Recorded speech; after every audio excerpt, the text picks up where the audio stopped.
So this is a somewhat controversial opinion that I have, but I absolutely love the holiday races, like the 5Ks, the 10Ks, and a couple of years back, I actually really got into triathlons as well.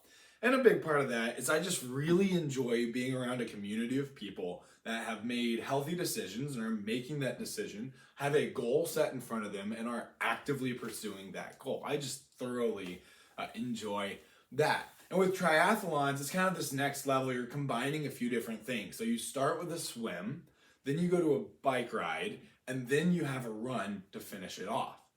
Now, with that, I thoroughly love the races, but there's one part that I do not particularly enjoy at all, and that's the swim, and particularly an open water swim. And an open water swim just means you are outside, like in a lake, and swimming. And the biggest reason I don't like that is when you're in a pool, the water's very clear, and in your lane, you have these tiles usually. You have a line that shows you exactly where you need to go. So as you're swimming, you just make sure you are looking at that line, and you're gonna be headed straight towards where you're trying to go, to the other wall, so you can just go back and forth.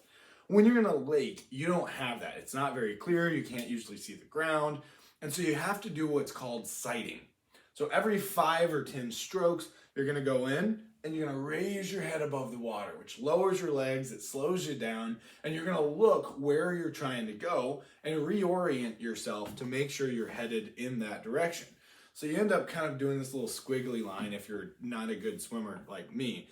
And it often makes me think back to the first triathlon I did. I did it with a friend, and I remember at one point getting pretty far along in the swim and looking for my friend, because there wasn't that many people in the race, and seeing him go out into the lake itself. I mean, he turned almost 90 degrees, and I was yelling and yelling and yelling. And when you're swimming, it is you and the sloshing noises of the water. You really can't hear too much. And eventually he did hear me. He was able to turn and get going get going straight and back to the finish line for that swim. But this past week, I was reading in Revelation about the 7 churches that Jesus talks about. And in chapter 2, he is talking to the church in Ephesus. And he starts out real strong. I know your deeds, your hard work, and your perseverance. I know that you cannot tolerate wicked people, that you have tested those who claim to be apostles and not, and found them to be false. You have persevered and endured hardships for my name and have not grown weary. The church in Ephesus is doing some really, really good things. And then in verse 4, Jesus says, "Yet I hold this against you. You have forsaken the love you had at first. Consider how far you have fallen. Repent and do the things you did at first." And it makes me think back to that race, this idea that every single time an athlete gets in the water, they have this goal. They know where they're trying to head. And as they're doing the motions, they know that that moves them closer to their objective. They are getting the praise internally because they're pushing themselves closer to that objective.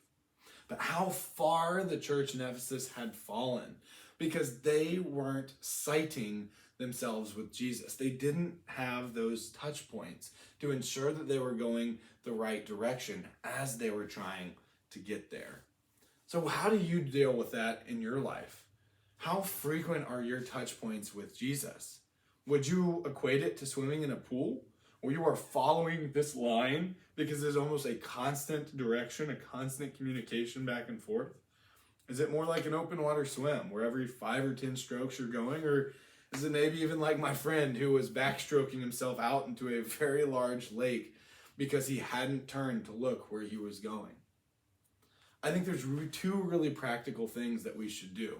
I think 1, we need to be focused on getting in our word to increase those touch points, to increase the opportunities to see where we want to go, to see where Jesus wants us to be, and to reorient ourselves on that path.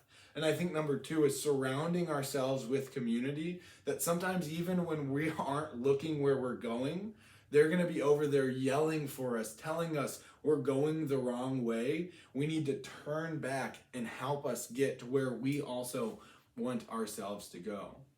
Are you in the Word? If not, I think it's very important that you find opportunities to get those touch points back.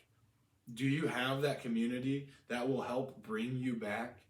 If not, I think it is extremely important that you seek out that community and find those opportunities to have people speak into your life and the direction that you're headed.